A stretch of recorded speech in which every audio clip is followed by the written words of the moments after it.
tónlist og tónlistasköpun og hvað var hægt að miðla með tónlist, bara hvaða hugmyndir var hægt að miðla með tónlist og hvernig það var gert tæknilega, það þróaði svo rosalega hratt frá svona 1960 til 80, 85, eitthvað svoleiðis. Bara upptökutæknin, líka bara orðfærið, bara tungumálið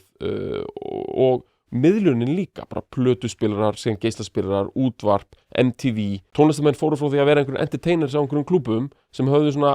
takmarka vægi í að vera einhverjum andlegi leiðtogar heimsins yfir í bara að verða sko stóru bara páfar veraldarinnar. Það gerist á einni kynslóð. Og þetta einn stórkostasta bylting bara sem að, þú veist, við erum ennþá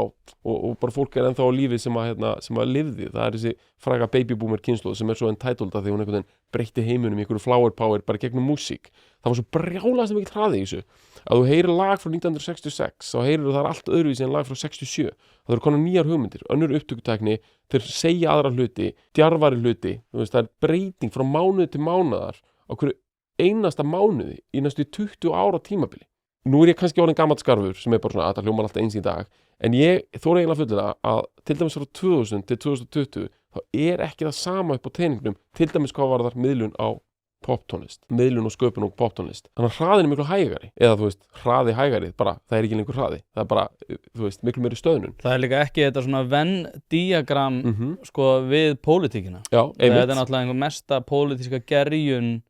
sko, þú sagði náttúrulega tala seinna stríð og tala fasismann og fleira. En aftur á móti sko í svona okkar svona menningar nærumhverfi sem náttúrulega Bandaríkin að stóru leyti að þá var ótrúleg breyting á þessum tímum varðar til dæmis hugmyndir okkar mannréttindi og fleira. Einhvern veginn spratt upp frá þessu og pólitíkin var með rosalega stóran snertiflöt á þessu öllu sko. Ég með svona kenningu að þú tala Venn-diagram sko að það sem gerist á það sem þú kallar gilda fimman, það 1967 til 72 það verður einhver fullkominn samruni, ég veit ekki hvað það með þess að fólki hérna sem að horfa á þetta hérna á milli sköpunar sem náttúrulega alltaf virkilega mikilvæg sko, og ég vil alltaf meira hún sé svona driving force. Nú erum við bara að tala tónlistarbransan, það sem sköpunin og listin hafði bara sitt vægi, aktivismin bara hefur næstu jafn mikið vægi, þar að segja að það var ekkert varið í þetta nema þetta væri að breyta heiminum og væri tengt við einhverju stórar hugmyndir, ekkert bara sósíalískar hugmyndir, bara alls konar hugmyndir sem að og svo business hlutin. Kapitalismin kom inn í þetta líka á þessu 5 ára tímabili af því að síðan má fara rauk fyrir því að business hlutir hafa aðeins tekið yfir, aktivismin hefur jafnvel tekið yfir stundum, listin verður alltaf að vera til staðar en á einhverju 5 ára tímabili þá var einhver fullkominn snertiflutur á milli það sem voru rosalega miklu peningar í þessu og ég meina John Lennon varð ógeðslega ríkur hann var stórkostlegur listamaður, stórkostlega beittur þjóðfélags gagnrýnandi og með aktivisman, hann var líka rosalega ríkur og þetta kom allt saman á einhverju tímabili og það býr til svo ótrúlega mikinn hraða og bara og breytingarnafl. Sko, einhvern tímann vildi ég meina að þetta hefði svolítið færst yfir, sko, svo þegar ég fór að læra þessi framtíðar og nýsköpunarfræði sem ég minnst á það var 2015 og fór ég út í það nám, þá var ég náttúrulega bara innan fólk sem hafði áhuga á einhverju nýsköpun og einhverju startup menningu og var bara inn í þannig einhverju búblu í einhver 2 ár sko, en þar var fólk alltaf að skiptast á svona deila einhverjum vídjóum af einhverjum kynningu og einhverju startup-dóti og einhvern veginn var sagt, sjáðu, þetta slide deckið, fyrsta slide deckið þegar Airbnb var kynnt fyrir fjárfesta eða eitthvað í seed round 2 eða eitthvað og það hét ekki einu svona Airbnb, það hét eitthvað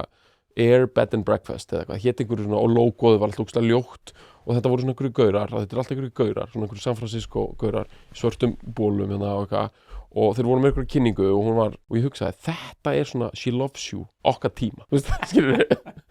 og þú veist, og ég að segja það með svona smá hæðni að þú veist, þetta er ekki beautiful eða geggjað, skilur, maður fær ekki gæsahúð, samt fær maður smá gæsahúð líka út af því að það sem að þessi gaurar að koma með hann, Air Bed and Breakfast, voru með einhverja glæru